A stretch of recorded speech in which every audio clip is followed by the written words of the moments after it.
Maintenant, je vous donne une méthode qui va vous aider. La méthode CVC pour analyser les dépenses. Ça veut dire quoi? Quand je décide de... Quand j'ai une dépense en face de moi, ça veut dire j'ai une envie de dépenser. J'ai une envie. Hello? Hi. Hello? Hi. Ok. Quand j'ai une envie de dépenser, qu'est-ce que je dois faire avant d'engendrer la dépense?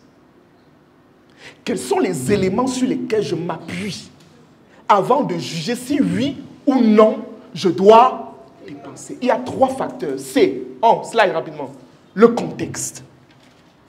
Quand je dis le contexte, c'est très simple. Aussi simple que ça. Est-ce que la dépense que je m'apprête à faire est importante et urgente? Ça, c'est la première chose. Ça veut dire qu'à chaque fois quand je m'apprête à engendrer une dépense, je dois me demander, est-ce que c'est important et est-ce que c'est urgent? Est-ce que là, actuellement, si je ne dépense pas là, je vais mourir? C'est ça la question. Est-ce que j'ai besoin actuellement d'acheter une nouvelle télé? Est-ce que j'ai besoin actuellement d'acheter une nouvelle perruque? Est-ce que c'est là maintenant si je dois faire ça? Est-ce que ça entre dans le cadre des priorités?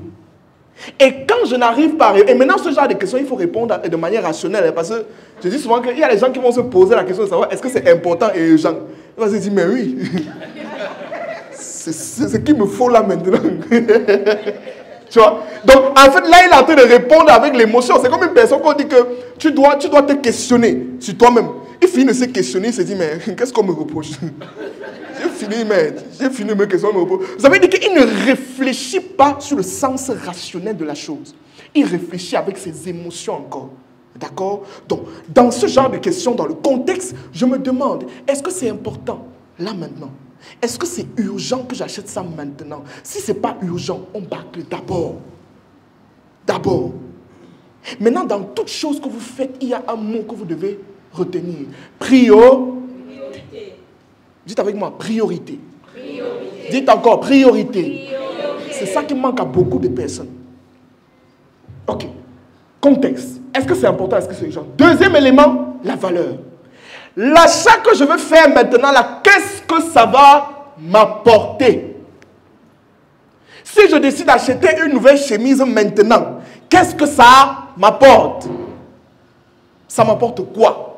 Il y a des gens, par exemple, j'ai remarqué, par exemple, je regardais une série où, qui connaît la série Suite, rapidement, Suite, les avocats sur mesure.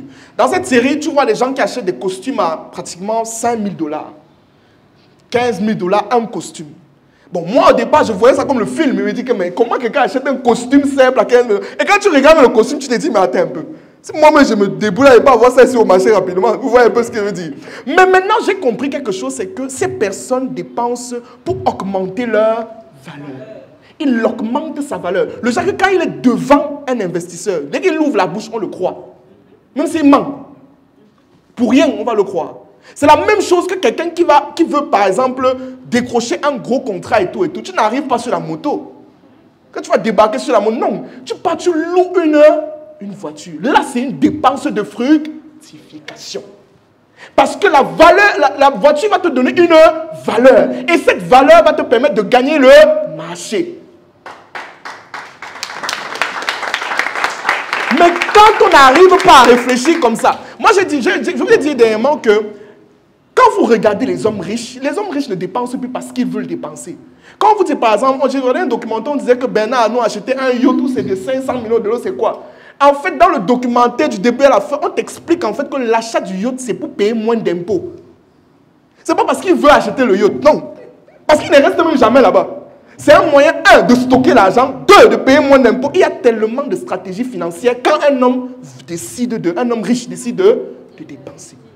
Que ce soit les tableaux, les grands tableaux que vous voyez qui sont chers là, il y a des... Si on vous explique, c'est-à-dire que vous avez souvent vu certains tableaux, tu vois le tableau, c'est comme si on a justement versé la peinture sur ça comme ça. Tu vois le prix en main. On dit que 3 millions de $. Tu dis que, mais attendez un peu, soyez sérieux. Même mon petit frère dessine mieux que ça. Mais quand vous allez un peu faire les recherches de ces tableaux, vous allez vous rendre compte que ce sont des moyens financiers extrêmement énormes. Il y a des stratégies financières derrière que sur les tableaux. C'est vraiment sur le tableau qu'il a acheté. Avec ça, il va payer moins d'impôts. Avec ça, il va stocker l'argent va prendre la valeur. Donc, ils réfléchissent avant de dépenser. Je vous ai dit au départ, vous devez arriver au niveau où vous dépensez, l'argent revient vers vous. Quand vous arrivez au niveau là, c'était bon. Sur le plan financier, c'est OK. D'accord? Donc, il y a la valeur. Qu'est-ce que la dépense que je veux faire maintenant va m'apporter? Si j'achète une chemise, maintenant, ça m'apporte quoi? Si j'achète maintenant un costume, ça m'apporte quoi? J'achète une nouvelle voiture, ça m'apporte quoi? Dernier point, les coûts.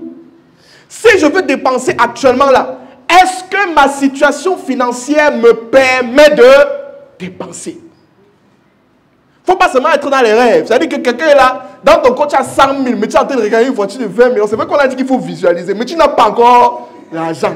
Tu n'as pas encore, ce n'est pas encore ton niveau. Laisse d'abord. Rêve encore. Imagine, visualise, travaille. Mais ton compte bancaire ne te permet pas encore d'acheter ça. C'est la même chose avec toutes tes dépenses. Quand tu regardes, fais le ratio. Ok, par exemple, moi, quand j'étais à l'université, il y a un truc que les jeunes faisaient, c'est que quelqu'un est capable d'aller s'endetter pour acheter un téléphone. Oui, là, le dernier téléphone. Non, il s'en fout. Hein. Ici, son arrêt est fini. Ce n'est pas son problème.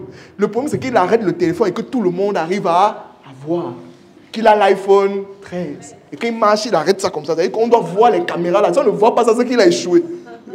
Est-ce qu'on se comprend? Donc, en fait, chaque fois quand tu dépenses, anticipe. Je dépense, ok, mais si je mets la dépense aussi maintenant, ok, je vis comment demain? Est-ce qu'on se comprend? Je vis comment demain? Ne sois pas seulement, c'est vrai qu'il dit qu'il faut se distraire, mais j'ai dit quoi? La distraction vient après les priorités. Mets-toi bien, mais même dans te mettre bien là, ne te paie pas. Ne pas dépenser toutes les économies que tu as fait parce qu'on a dit qu'il faut se mettre bien. D'accord? Donc les coûts. Est-ce qu'on a compris la méthode? Est-ce qu'on a très bien compris la méthode? Le contexte, c'est avec moi? Le contexte, la valeur et le coût. D'accord? Est-ce que vous pouvez applaudir pour vous-même, s'il vous plaît? À quelle fréquence est-ce que tu dépenses?